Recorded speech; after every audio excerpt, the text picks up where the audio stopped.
सर्दियाँ हैं और मार्केट में बहुत ही बढ़िया बैंगन आ रहे हैं, तो मैं आज बैंगन के भरते की ऐसी रेसिपी लेकर आई हूँ जिसे हम बिना भुने बनाएंगे और टेस्ट बिल्कुल वैसा ही आएगा जैसे हम भुने बैंगन का भरता बनाते हैं। जिसके पास बैंगन भुनने का टाइम नहीं होता है या फिर बैंगन भुनना नहीं आता है तो इसे फटाफट से बना सकता है और बनाना भी बहुत ही आसान है। इसके साथ बहुत बढ़िया सी रोटी बनाएंगे जो कि बैंगन के भरते के साथ बहुत ही टेस्टी लगेगी। तो मैं हूँ मीता गुप्ता, मेरे चैनल मीता का जायका में आपका स्वागत है। तो आइए शुरू करते हैं। बैंगन का भरता बनाने के लिए मैंने यहाँ पर एक बड़े साइज का बैंगन लिया है और इसको मैंने धो लिया है। अब हमें इसके ऊपर का डंठल हटा देना है और इसके बाद अब हम इसको छील लेंगे।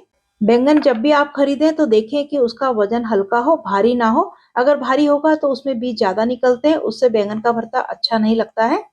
तो बैंगन को मैंने छील लिया है, अब हम इसको काट लेते हैं। तो मैं इस तरह से छोटे छोटे इसके पीस कर लूंगी। आप चाहे तो थोड़े बड़े बड़े भी कर सकते हैं। बैंगन को आप जब भी काटें जब आप बैंगन का भरता बना रहे हो, क्योंकि पहले से काट के रखेंगे तो काला पड़ जाएगा। नहीं तो आप इसको पानी के अंदर रखें, अगर पानी के अंदर रखेंगे तो काला नहीं पड़ेगा। मैं भी हैंड टू हैंड ही बना रही हूँ, इसलिए मैं पानी के अंदर इसको नहीं डाल रही हूँ। इस तरह से बैंगन के टुकड़े करने के बाद अब मैंने यहाँ पर 2 टमाटर लिए हैं। तो इन टमाटर का जो ऊपर का हिस्सा है वो हटा देंगे और इन टमाटर के 2 पीस कर लेंगे और इसको भी हम इसी के साथ बॉईल करेंगे। तो टमाटर आपके पास जो भी हो, देसी हो, विलायती, कोई भी आप ले सकते हैं। अब मैंने यहाँ पर कुकर गैस पर रख दिया है। इसमें मैंने 1 चम्मच तेल डाला है और तेल थोड़ा गर्म हो जाए उसके बाद में इसके अंदर जो हमने बैंगन काटे थे वो डाल देंगे और साथ ही जो टमाटर काटे हैं वो भी इसके अंदर डाल देंगे। तो मैंने यहाँ पर बैंगन छील कर लिया है। अगर आप बिना छीले भी डालना चाहते हैं तो वो भी डाल सकते हैं, छिलका हमें बाद में उतारना पड़ेगा। तो जब आप छिलके सहित अगर बैंगन आप डाल रहे हैं तो आपको उसे क्या करना है, एक बैंगन के 4 पीस करने हैं। नहीं तो छिलका उतारने में थोड़ी परेशानी होती है। तो मैंने छिलका उतारा है, इसलिए मैंने छोटे छोटे पीस में काटा है। अब इसके अंदर 6-7 कलियां लहसुन की डाल देंगे और थोड़ा सा अदरक काट कर डाल देंगे। एक बड़ी हरी मिर्च को काट कर डाला है, ये तीखी नहीं है। और आधा छोटा चम्मच नमक डालेंगे और थोड़ा सा डालेंगे इसके अंदर पानी, ज्यादा नहीं डालना है। 3 से 4 चम्मच के करीब इसके अंदर पानी डालना है।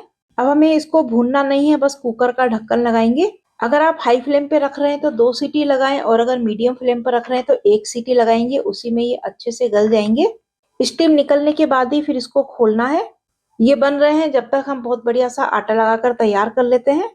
एक बर्तन में मैंने लिया है 1 कप गेहूं का आटा, 1/4 कप सूजी डालेंगे और 1/4 कप ही हम इसमें बेसन डालेंगे।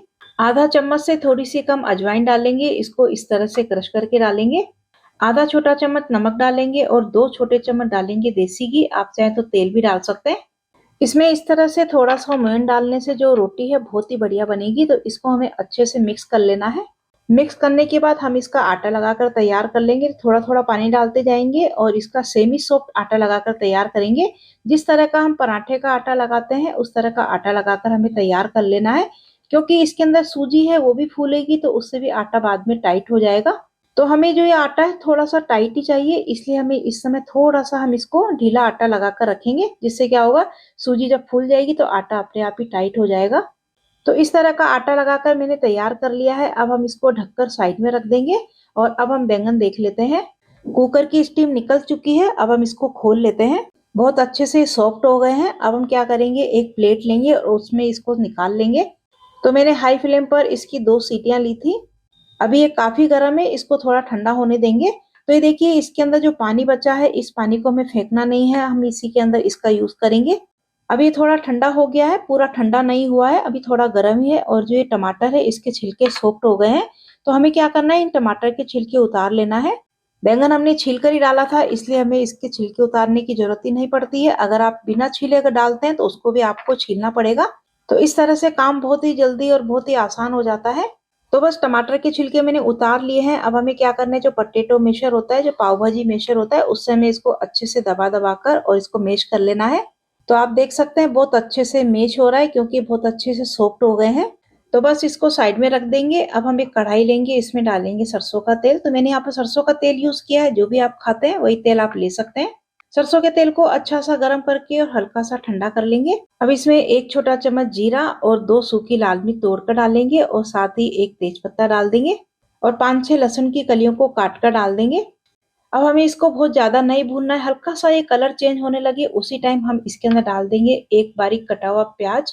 तो प्याज मैंने बड़े साइज का लिया है। इस प्याज को भी हमें बहुत ज्यादा नहीं भूनना है, बस हल्का सा कलर चेंज होने लगे उतना ही हमें इसको भूनना है। तो बस प्याज भुन गया है, बस इसी तरह का प्याज हमें भूनना है। अब हम क्या करेंगे, इसके अंदर आधा छोटा चम्मच हल्दी और 1.5 चम्मच के करीब डालेंगे धनिया। 1.5 चम्मच ही मैं डाल रही हूँ कश्मीरी लाल मिर्च, इससे कलर बढ़िया आएगा। अगर आप नॉर्मल लाल मिर्च डाल रहे हैं तो आप अपने हिसाब से कम ज्यादा करके डाल सकते हैं। अब इन मसालों को एक बार इस तेल में मिला लेंगे, भूनना नहीं है, बस इसके साथ ही हम डाल देंगे एक कटा हुआ टमाटर।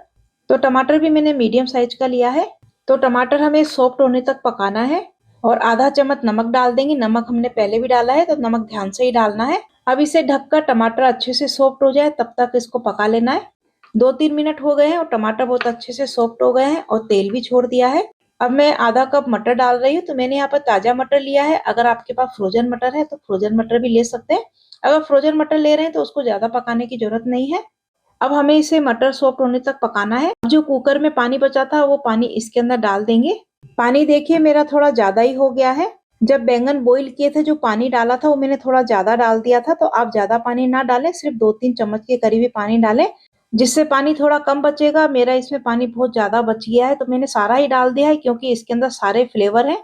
जो हमने बैंगन, टमाटर, अदरक, हरी मिर्च, लहसुन सब कुछ इसके अंदर डाला था, तो ये उसी का पानी है, इसलिए मैंने सारा डाल दिया है। अब मैं क्या करूंगी, 2-3 मिनट तो इसको ढककर मीडियम फ्लेम पर पका लूंगी और उसके बाद में मैं क्या करूंगी, इसको खुले ही पकाऊंगी ताकि पानी पूरा सूख सके। तो आप देख सकते हैं पानी सूख गया है और मटर भी सॉफ्ट हो गए हैं और तेल भी छोड़ दिया है। अब जो हमने बैंगन मैश किया था वो भरता हम इसके अंदर डाल देंगे और इसको इस मसाले में अच्छे से मिक्स कर लेंगे। तो देखा आपने, ये भरता बहुत ही बढ़िया और बहुत ही जल्दी से बनकर तैयार हो जाता है। इस तरह से काट कर हम भरता बनाते हैं तो क्या होता है, अंदर अगर बैंगन खराब होता है या उसमें कीड़ा होता है तो उसका भी पता चल जाता है। टेक्सचर और कलर देखिए कितना बढ़िया आया है, बहुत ही स्मूथ बना है और टेस्टी भी बहुत ही बना है। अब इसको मिक्स करने के बाद गैस की फ्लेम को कम कर देंगे और ढककर हम 2 मिनट के लिए इसको और पका लेंगे। 2-3 मिनट हो गए हैं, भरता बहुत ही बढ़िया बना है और बहुत ही अच्छी इसमें से खुशबू आ रही है। कोई नहीं कह सकता है कि ये भरता हमने भूनकर नहीं बनाया है, इतना बढ़िया ये बनकर तैयार होता है। आपको जल्दबाजी हो या फिर भूनने में आपको परेशानी होती हो तो आप इस तरह से फटाफट से बनाकर तैयार कर सकते हैं। अब हम इसके अंदर आधा चम्मच गरम मसाला डाल देंगे और थोड़ा सा धनिया डाल देंगे। आप भी इस तरह से बैंगन का भरता बनाएंगे, बहुत टेस्टी भी बनेगा और बहुत जल्दी भी बनकर तैयार होगा। इसको ढककर हम साइड में रख देते हैं और इसके साथ बहुत बढ़िया सी रोटी बनाते हैं। आटा भी अच्छे से सेट हो चुका है तो हमें क्या करना है, हाथ पे थोड़ा सा घी या तेल लगाकर और इसको मैं प्लेटफॉर्म पे निकाल लेती हूँ। और अब इसको हमें थोड़ा सा स्मूथ कर लेना है, अच्छे से इसको मसल लेना है। तो आप देख सकते हैं पहले से थोड़ा सा टाइट भी हो गया है।